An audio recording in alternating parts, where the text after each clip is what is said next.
Então vamos lá, pessoal, com muita calma e muita paciência, para que a gente consiga então compreender o que Chico quis dizer. Vamos compreender tudo aquilo que acontecia no Brasil na época e o que aconteceria, tudo sob o olhar da espiritualidade, caso os militares não tivessem alcançado então o poder naquela época. Época muito conturbada, nós sabemos disso. Primeiramente, pessoal, vamos voltar ao século XIV, quando nosso Mestre Jesus esteve aqui na Terra, momento em que ele escolhe as terras onde hoje seria o Brasil, para que aqui florescesse uma grande nação, que é o Brasil, nação essa que será o coração do mundo, a pátria do Evangelho, a partir do ano de 2057. Quem quiser saber mais sobre isso, eu vou deixar aqui na descrição desse vídeo 2 links, pessoal. Um para uma playlist aqui do canal com vídeos da série A História do Brasil Contada pelos Espíritos e a outra para os vídeos aqui do canal sobre a transição do nosso planeta, a transição que estamos vivendo e que terminará no ano de 2057. Bom, pessoal, mas então Jesus escolheu a nossa terra para que a nação que aqui surgiria levasse o seu evangelho ao mundo inteiro, seu evangelho de amor e de piedade, mas de uma maneira definitiva, de modo com que as pessoas vivam esse evangelho. Essa nação é o Brasil.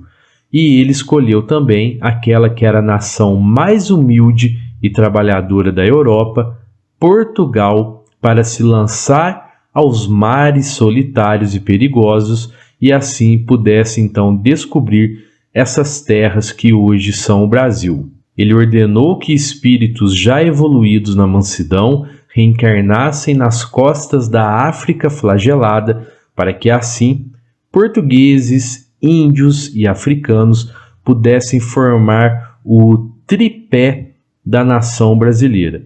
E um detalhe aqui, pessoal, Jesus não programou a escravidão dos nossos irmãos africanos, ok? Isso ocorreu pelo fato de Portugal, embriagado pela sede de riquezas, se desviasse do caminho traçado e infligisse aos nossos irmãos, então, tanta dor e tanto sofrimento.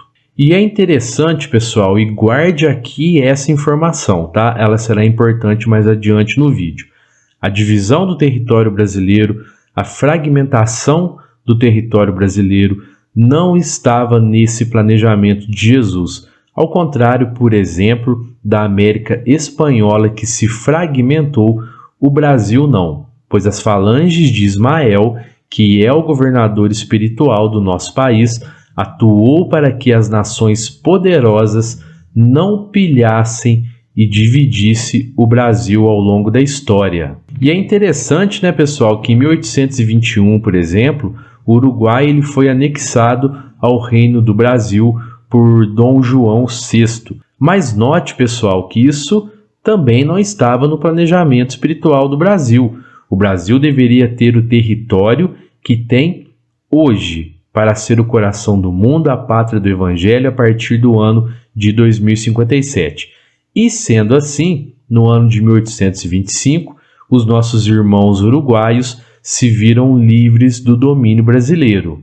E aí o tempo passou e nós chegamos então ao ano de 1964, quando os militares assumiram o poder no Brasil. Isso ocorreu, pessoal, pela real possibilidade de uma revolução que instauraria aqui um regime comunista, tá? O escritor, pessoal, Luiz Mir, no livro A Revolução Impossível, ele mostra que Cuba já financiava e treinava guerrilheiros brasileiros desde 1961, durante o governo Jânio Quadros. Mas 64 realmente foi um golpe? Nós precisamos também entender que grande parte do Congresso e da população brasileira exigia uma ação das Forças Armadas naquela época, pessoal. E isso é um fato que os livros de história, infelizmente, tentam esconder.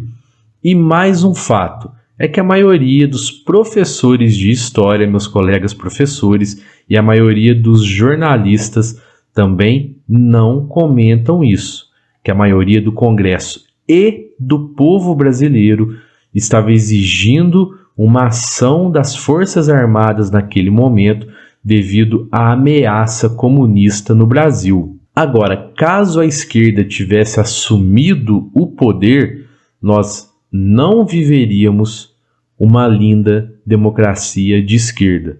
Nos países onde houve a revolução e a esquerda instaurou os regimes comunistas, nós sabemos que houve ditadura, repressão, fome e mortes. Aqui no Brasil se instauraria uma ditadura de esquerda nos moldes da ditadura soviética, cubana e chinesa.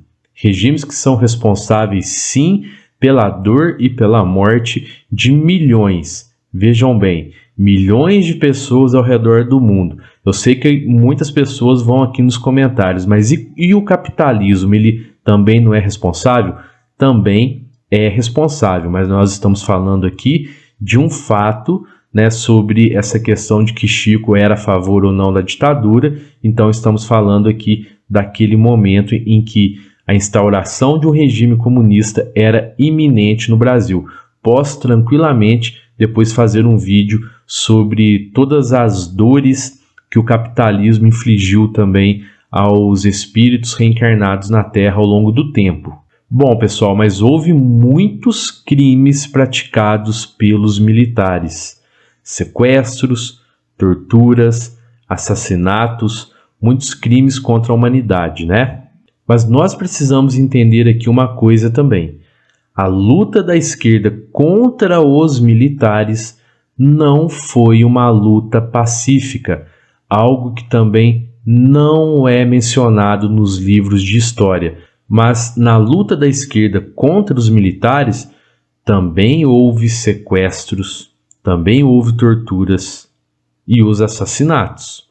Os assaltos, onde muitos terminavam em mortes, mulheres de grupos guerrilheiros que, quando engravidavam, eram obrigadas a abortar. Enfim, um período de muita violência por parte dos dois lados.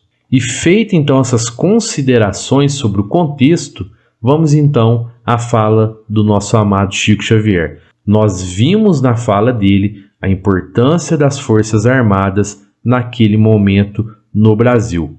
Lembram que eu disse um pouco mais no início do vídeo, que segundo o planejamento espiritual, o território brasileiro não poderia ser desmembrado? Pois é, aqui uma informação que chegou da espiritualidade através da mediunidade do Chico Xavier. A chegada dos militares ao poder no Brasil teve o auxílio da espiritualidade, pois os militares impediram que o Brasil fosse dividido em 5 países, fosse desmembrado em 5 partes, caso aqui fosse instaurada uma ditadura de esquerda. Tudo bem, pessoal? Mas quer dizer então que a espiritualidade ela auxiliou na violência dos militares? Ela provou a violência dos militares? É claro que não. É claro que não. Mas lembram que eu disse para vocês também mais no início do vídeo que Jesus havia escolhido os africanos para também formarem o povo brasileiro? Jesus planejou isso, pessoal, de modo que a escravidão não existisse.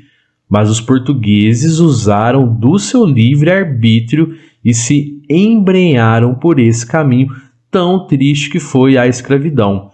Os militares tiveram então também o auxílio da espiritualidade para chegarem ao poder e o Brasil não ser dividido, porém os militares usaram do mesmo livre-arbítrio e também se embrenharam por um caminho muito triste que foi a violência. Eu vou mostrar aqui para vocês agora o testemunho de Mário Lúcio Sobrosa, do grupo Irradiação Espírita Cristã, lá de Goiás. Ele conheceu Chico lá em Uberaba, após o seu cunhado desencarnar, e até 1989 a sua família recebeu psicografias então dele. Inclusive, pessoal, ele gravou alguns vídeos que ainda são inéditos de Chico Xavier, onde o médium fala de vários temas, como Maria de Nazaré, a Terceira Guerra Mundial, personalidade de Chico, entre outros temas muito importantes. Bom, mas olha só então, vamos ver então esse relato dele em relação ao regime militar. O que Chico disse para ele. Em 1988, em Uberaba, Chico Xavier estava conversando com várias pessoas que estavam na varanda da sua casa e ouvimos dele algo que nos surpreendeu. A espiritualidade deu cobertura à Revolução Militar de 1964, porque se não fizesse isto, o Brasil seria dividido em 5 países. A separação provocada pela ameaça real do comunismo seria em 5 regiões: Sul, Leste, Nordeste, Centro-Oeste e Norte, cada um dirigida por brasileiros com ideologias e políticas diferentes. São Paulo, Rio de Janeiro e Minas Gerais se uniriam contra Goiás e o Distrito Federal. Forças destes estados estavam na divisa esperando ordens para atacar. Os generais se entenderam e tudo foi pacificado com a retirada das tropas. Chico esclareceu-nos que muitos militares na época eram espíritas. A revolução aconteceu sem um tiro, algo inacreditável para este grave momento nacional. Então a cúpula espiritual agiu para pacificar a ação da União Nacional de Estudantes. Bom, pessoal, então eu espero que esse vídeo possa ter auxiliado vocês a entender essa questão, mas a espiritualidade auxiliou sim os militares a chegarem ao poder e impedir que o Brasil fosse dividido e que os brasileiros pudessem então continuar a exercer a sua liberdade religiosa, pois uma das características das ditaduras de esquerda é controlar ou mesmo extinguir o cristianismo. E isso não sou eu que estou afirmando, isso está registrado na história. E mais uma vez, pessoal, esse vídeo não é um vídeo sobre política, onde eu quis defender um lado e atacar outro. São apenas fatos que eu julguei ser importante trazer hoje aqui para vocês. E eu queria agradecer a você que ficou comigo até aqui no final desse vídeo. Confere aí se você está inscrito no canal, se você deu um joinha aqui nesse vídeo, tá bom? Um fraterno abraço a todos e que assim seja.